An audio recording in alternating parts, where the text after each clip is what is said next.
Forza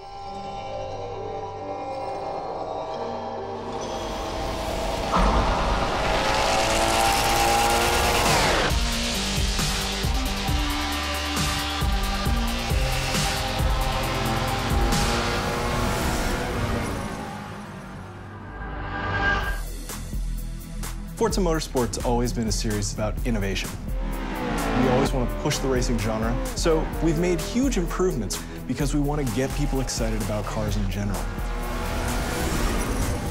The Alps is the ultimate driving road because it's set in a beautiful location, and the ribbon has been hand-tuned over months of testing to make sure that it's just the right balance of speed, challenge, fun, in a wide variety of cars for a wide variety of players. Because for a virtual game, nobody's gonna get hurt. Since we're not concerned about driver safety, we can go to these epic places like the Bernese Alps and build basically the world's best driving roads, and we have total creative freedom.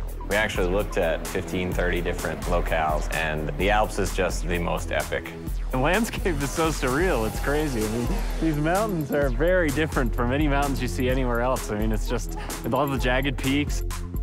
We are on part 1 of a trip that will take us through Switzerland and Italy as the guys from Turn 10 gather source material and basically inspired by the entire trip.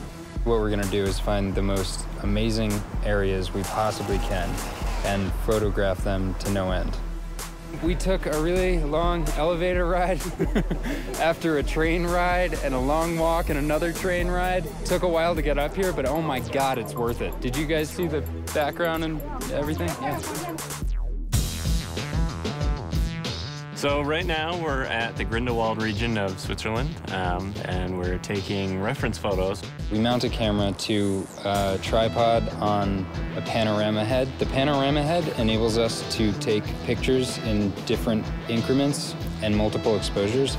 We stitch them all together, and then we get an HDR. An HDR is high dynamic range image. Each frame that we do at a multiple exposure. So when you stitch it all together later, you can slide through all the different exposures. So you can go from a very dark scene with a little pinpoint where the sun is, all the way up to a very exposed image. And that way it gives us the full range to play with when we go to make our sky domes later. We have a pretty long production cycle, so it'll probably be about a year of full production once we get home. So we bring back all of our reference, we start modeling rough landscapes that existed there so they're fairly accurate, but we're not bound to recreate it perfectly as it exists because there isn't a track there. But we want it to be believable. It needs to fit with the other real racetracks in the game. So we create a whole backstory about how the Bernese Alps came to be. It started off as a ski resort, and roads were built for workers in the wintertime, and then this rich entrepreneur bought it and tried to build a racetrack there, but got shut down. So by creating this rich backstory, everything is there for a reason. It's believable. Fictional tracks are a chance for us to really showcase some of the graphical tech that we have in our game. We've redone our lighting engine, and this track in particular, with its very bright snow and blooming, really shows off what our graphics engine can do. The television can only represent basically one order of magnitude of brightness, from 0 to 255, black to white, whereas the human eye in the real world can see, I think, 7 orders of magnitude of brightness, and in the real world there exists far beyond that. The sun is infinitely brighter than a white piece of paper, but on a television screen they look the same.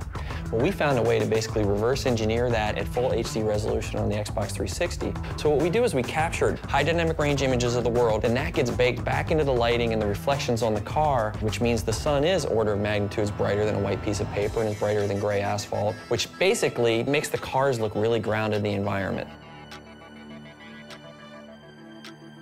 We've traveled thousands of miles, we worked thousands of hours, and here it is, the Bernese Alps track in Forza 4.